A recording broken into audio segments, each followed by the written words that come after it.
Okay, so you know how once you know something, you can't like unknow it. So my daughter and I have been learning how to sew, and of course, learning to sew, you need like different fabric. It's led me down YouTube videos, right?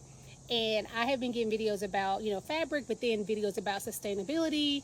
And y'all, why y'all didn't tell me polyester was just straight up plastic? So I talked about in my last video. Sewing has taken me down a rabbit hole of learning about fabrics and microplastics, and really encouraged me to be very proactive in trying to get out particularly polyester and other synthetic, and when I can, semi-synthetic fibers, fabrics out of my wardrobe. So at this point, I've been pretty successful of getting out most of the like clothing and scarves and things like that I had that were primarily polyester. I've been able either to repurpose those items or to donate those items. And primarily how I've been able to do that is through thrifting. And so while I have gone to like traditional thrift stores, like you would think of like Goodwill, Savers, those typical places, the majority of the clothes that I've been able to get have been from estate sales. And what's funny is like, when you're growing up and your like parents or older people are trying to teach you things and you just like, you ain't got time for that. It's funny because as I've kind of worked to be more sustainable, a lot of the kind of, I'm going to say tips or tricks or things that I've been doing lately is stuff that honestly, I think I was probably taught or told to do when I was younger. I just ignored it. Things is really paying attention to the care tags when they're there, understanding the kind of fabric things are, and really trying to take care of it the way that is recommended. Things that recommend dry cleaning that I've been able to do, hand washing, and I think it's working out okay so far. Dry cleaning involves a lot of chemicals, so if I can't avoid that, I will. But there is one thing I hand wash and it wasn't color fast. Like there was a lot of like color transfer to the water. It was a sweater, so I was like, okay, it didn't fade too bad, but I was like, okay, from now on I will take that to get it dry cleaned. It actually gave the option on the label to dry clean or hand wash, but once I hand washed it and saw that too much color was coming from it, I was like, okay, I'll dry clean this next time. Okay, so this is a really nice, it's like a cropped sweater. I was able, like a knit sweater, I was able to find or thrift, and this is 80% silk and 20% cotton on here, and this on the care tag said dry clean only.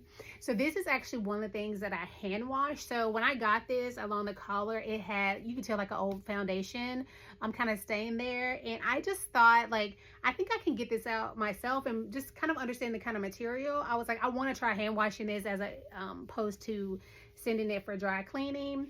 And it hand washed fine, and I laid it flat.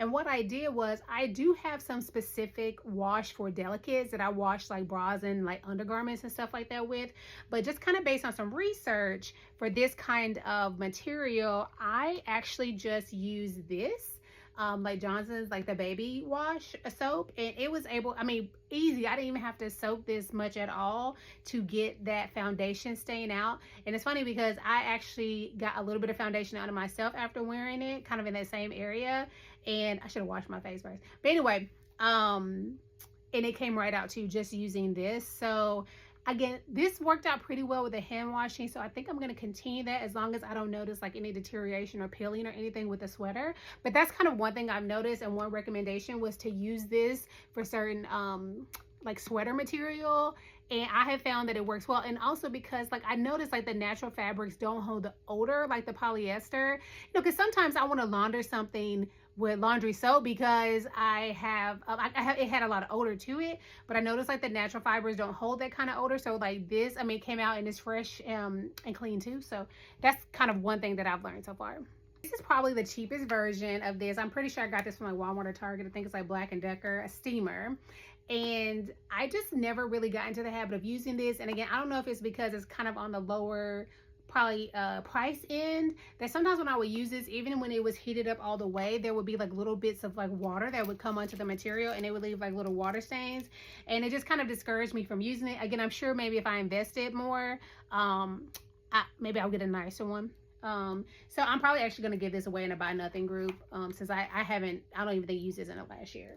But I do iron, and again, since I have been hand washing more things and laying them flat, I wanted to be sure I could just iron certain material without like messing it up. Of course, I would iron it on the right setting, but it wouldn't always get the wrinkles out. And so I did get a pressing cloth, and so again, something that your grandparents or people have been using forever. It's not like it's new, but I just wasn't using it at home.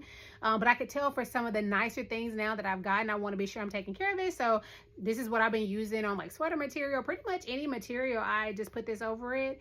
It is important that this is 100% silk. And so I'm going to put on here, this is Singer. I think this was maybe like $6. It's not like it's super expensive, but this has really helped ironing some of the nicer fabrics that I have.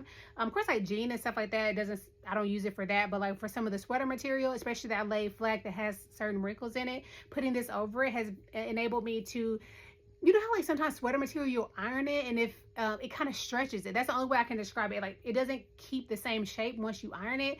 When I put this over it and then I iron it, it doesn't like distort the shape of what I'm ironing. It's like the best way I can put it.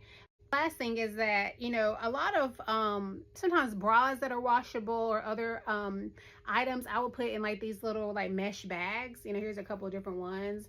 But what I've noticed is for some of these other materials that say again that you can wash on delicate, it's better to like put them in a, just like this is just like a regular pillowcase. Just put them in a regular pillowcase. I have like a rubber band that I'll tie this with to be sure that it doesn't come open. But I find that using these bags, there is still a lot of friction that happens, and so for certain material, I noticed it will come out like it'll get snagged in here, as opposed to just putting it in the pillowcase.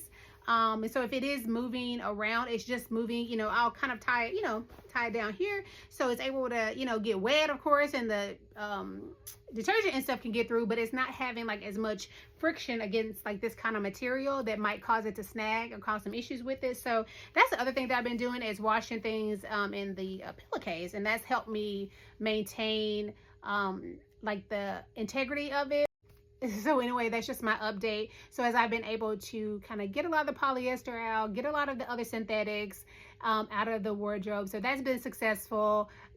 I've gotten much better at thrifting. I have higher quality things, and so I'm really working to take care of those things so I can keep them long term. And this is just some of the things that I've been doing to accomplish that goal.